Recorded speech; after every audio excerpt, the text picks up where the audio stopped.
Nope, he's probably not returning. Sorry for the clickbait. This isn't a news video, unfortunately. It's actually another edition of pitching Doctor Who Revolution of the Daleks. Yay! It's probably the most sarcastic yay I've ever done.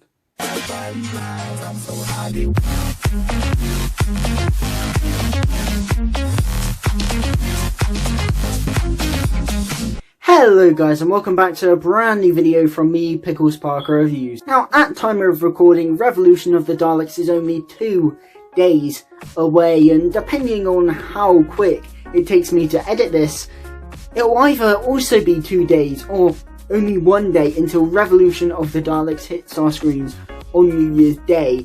And if you guys can recall, a couple of months back I did a video called pitching Doctor Who Revolution of the Daleks, which was essentially me saying how I would do Revolution of the Daleks just purely based on a few plot details we'd had confirmed at the time, which wasn't a lot. So if you watch that video, then you would find out that the story actually pitched in that video is far removed from the Revolution of the Daleks that we're going to be getting. That was before Ryan and Graham were confirmed to be leaving. That was before Captain Jack was confirmed to be in it. That was before the trailer dropped. Although a lot of these things we kinda knew were going to be in it, because they hadn't been confirmed, I took a lot of liberties with it, and the story is completely different to the Revolution of the Daleks we're going to be getting. I'm still pretty proud of the story I conjured up in that video. However, I really wanted to, I guess, not necessarily redo it, but almost give a different take on what I would do with Revolution of the Daleks, giving myself an even smaller box, putting myself in a tighter framework of all this stuff, and essentially seeing how I would manage it, seeing how I would handle this story of Revolution of the Daleks, including everything that Chris Chibnall has told us is going to be in the story. And I also just wanted to do one of these videos because I really enjoy these type of videos. I really enjoy essentially me taking something pre-existing and showing what I would do with it, because a lot of videos on my channel, obviously it's me giving my thoughts on things, but I feel like I review a lot of stuff and I never really say about what I would personally do. These videos, I suppose, are just more creatively fulfilling. Obviously, the first type of video I did like this was my Fixing Doctor Who Series 12 and the Timeless Child arc here, and that video was really fun to make, and it got a great response. I believe that video's on about over 150 views, which is just insane. So yeah, those videos are really fun to do, and I thought just before Revolution of the Daleks comes out, I'll just do another one based on the special, and see what you guys think of my pitch for Doctor Who Revolution of the Daleks. So obviously for my pitch for Revolution of the Daleks, things are going to be pretty similar because we've had so much announcing trailers, through things just announcing things, so I've got a very tight framework to work in. I've put myself in a very small box, and most of it will stay the same. Obviously I reported on some plot details in a news video a couple of weeks back, but essentially the story will play out as the government, both the UK and the US government, seemingly a collaboration based on we see the Prime Minister and Jack Robertson, who's presumably the President at this stage, will join in a collaboration to release these defence drones. Based on the schematics of the Daleks from Resolution, they've taken that idea, manufactured it, made it so they can sell it to the masses, and I'd really put an emphasis on that manufacturing element. I really liked the teaser that we got, focusing on it was almost like an in-universe ad for these defense drones, which I thought was really cool. It was almost Black Mirror-esque. It was really cool, actually. It reminds me of the TV show Humans, an ad campaign they did for that, involving The Sims, where they essentially made it as an advert for The Sims, which is the androids you can buy in the series. So that kind of in-universe advert, it very much reminded me of that, and I thought that was a really cool idea to explore in the story, so I put an emphasis on that. So obviously you've got these defense drones, obviously it's Jack Robertson, so the companions would be pretty suspicious. That's why they want to stop it, because it's Jack Robertson doing it, and obviously they know the Daleks, so they know something's up, that this isn't really going to go well, so they're going to try and stop it. That's all going to stay the same. Captain Jack's going to be there. I don't know how he's going to fit into the story. I'll let Chibnall figure out those problems in the actual special, how he gets involved in this story. But he's there helping the companions. That all stays the same. However, what I'm going to change is the stuff with the Doctor in prison. And because this story seems to have a very clear A plot and a very clear B plot, with the Doctor in prison seemingly quite separate from everything to do with the Daleks. Presumably, the Doctor's only going to enter the proper Dalek plot right at the end, or that's what it seems like is going to happen anyway. So ultimately, that prison stuff is very disconnected from the actual plot of Revolution of the Daleks, involving the Daleks, of course. However, what I would do is actually try and blend them together somewhat, and actually have the Doctor in prison actually have some sort of impact on the plot of Revolution of the Daleks. And that's by having one of the Doctor's inmates be Davros. Yes, I'm going to put Davros in this story, and obviously a lot of people have been speculating whether or not Davros will actually appear in this story, although we have no confirmation at all or any hints that Davros is going to be in this story. It's just wishful thinking on my part. However, if I was doing it, I'd put Davros in this story as an inmate of the Doctor's. And essentially the Doctor's been in prison a very long time, so she'd have a lot of conversations with Davros. I recently listened to the Big Finish story, Davros Again. I did a review of it, subtle plug, and what I really like about this story is just how it explores not only Davros as a character in depth a lot, but also the relationship between the Doctor and Davros, and it really brought to my attention just how nuanced that relationship is, and I really love to see that explored a lot more. So a lot of scenes between them, you know, empathizing with each other, almost reaching some sort of common ground, would be really nice and would bring out some great stuff from Jodie.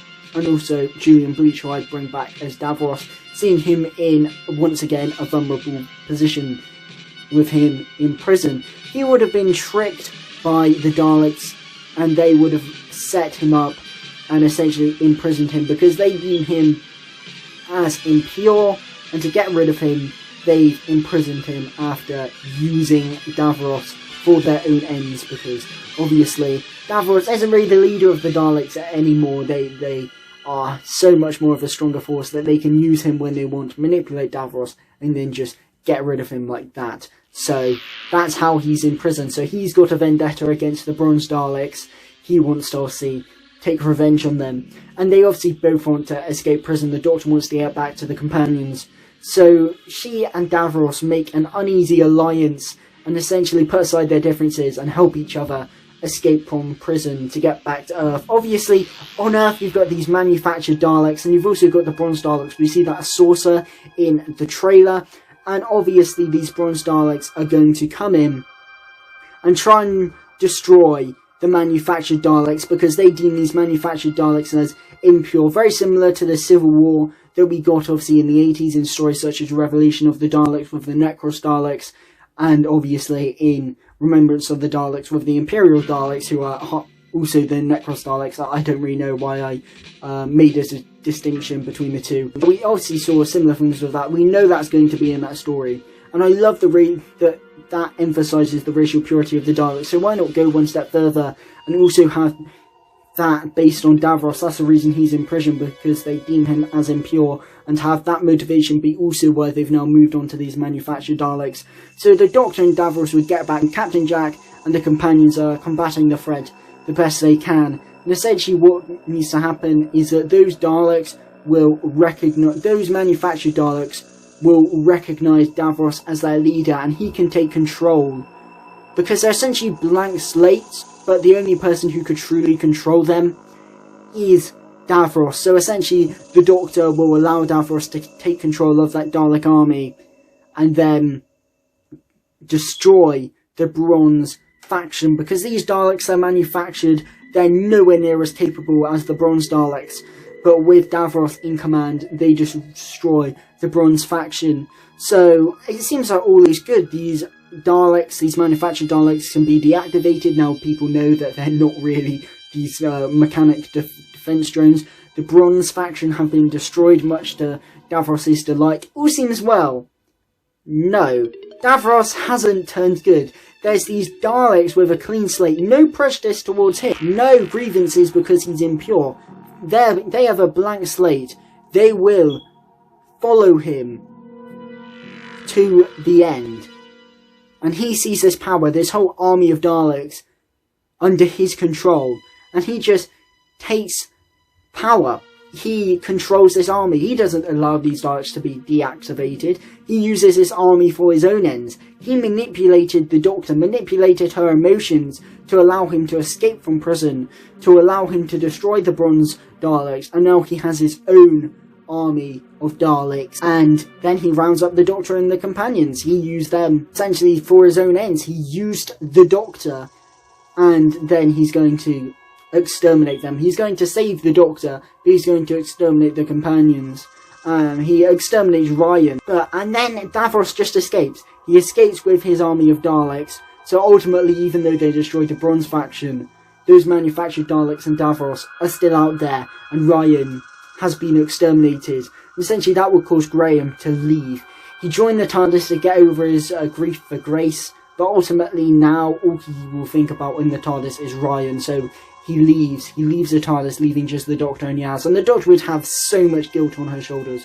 Not only has Ryan died on her watch, someone she swore to protect, but also it's partly her fault. She allowed Davros to escape from prison. She helped him and allowed him control of this Dalek army. If it wasn't for her, Davros would still be in prison. So she feels so much guilt for that, and ultimately Jodie is changed from this moment on. She's not the bubbly Doctor we saw. Oh no. She is completely and utterly changed from this moment forward. She feels so much grief but so much responsibility as well, and she is just so somber from this point on, which I think would be great to bring out Jodie's acting talents. And at the end we'd see like a final scene of the funeral mirroring that funeral that we got with Grace, obviously for Ram, with Graham once again making a speech. And then the episode would end on a truly somber and depressing note, but I think that would really set up some interesting stuff. In terms of where I'd take it in the future, I'd have Graham come back. Obviously the stuff with the cancer wouldn't really be addressed in this story, but I'd have him come back and maybe have him die in a future series of his cancer, which I know is just brutal. I sound horrible for saying this, but you know, that's what I'm saying. That's how I would tie up that end. So Graham would still come back, just not as a full companion, as a bit of a Wilf type character. And yeah, you'd have Davros now in possession of an army of Daleks under his control, so he could come back for a future story as well. So that's all been set up. But yeah, there's my pitch. I hope you enjoyed it. Is small changes. The bulk of the plot would stay mostly the same, obviously different from my other pitch in Revolution of the Daleks where it was completely different. It would stay mostly the same, but obviously this time you've got Davros in there, so you're exploring more of the relationship between the Doctor and Davros, as well as setting up Davros for more stuff in Series 13, and just piling more guilt onto Jodie Whittaker's Doctor, given that she is partly responsible for Ryan's death. I just feel it just adds an extra element, an extra dimension to the already great setup that we're going to get in Revolution of the Daleks. I'm really excited for Revolution of the Daleks, actually. It could be, you know, blind optimism, but ultimately, you know, the stuff that we've gotten from it does look rather exciting. So, you know, I could just be being optimistic and then I'll get my hopes up for it and then it'll be bad. But, you know, I do think it'll be good. There's a good story seemingly in there. And I am excited to see what Chibnall pulls out of the bag on New Year's Day. But yeah, that's how I would do Revolution of the Daleks. And the majority of the idea for this actually came from a discussion I had with Richard Lloyd in a podcast I recorded last night. Now, the video after this will be a New Year's special podcast with me and Richard reflecting on 2020 and Doctor Who in 2020, as well as looking forward to Revolution of the Daleks, and then obviously Series 13 and beyond that. So we do a lot of reflecting, a lot of speculating and looking forward, and we talk so much about Revolution of the Daleks. As Richard said, it was like our last time to really speculate, and we had a big discussion about that. So if you want to hear my thoughts about my hopes and what I would like to happen in Revolution of the Daleks and how I think it's going to go beyond what I've said here in previous videos, then listen to that podcast that's gonna come out after this video where I talked to Richard about that. It was a really enjoyable discussion, and while we were talking, the roots for this idea came out in that conversation, and I thought I'd just, you know, go into more depth in this video, but certainly check out that podcast for more of my speculation. But yes, thank you guys for watching this pitch video. I really enjoyed making it. You know, I'm probably completely wrong. Davros is probably not in this story whatsoever. But you know, if he was, this is how I do it, and I think having him in here would be really cool. But regardless, if you enjoy this, leave a like, drop us up, hit that notification bell, stay notified of all my latest videos. What did you think for my pitch for Revolution of the Daleks? Do you think it's good? Do you disagree? What would you do? Put your thoughts in the comment section below, I'd be really interested to hear it. But thank you guys for watching, and of course, a goodbye. Have a good new year, everyone.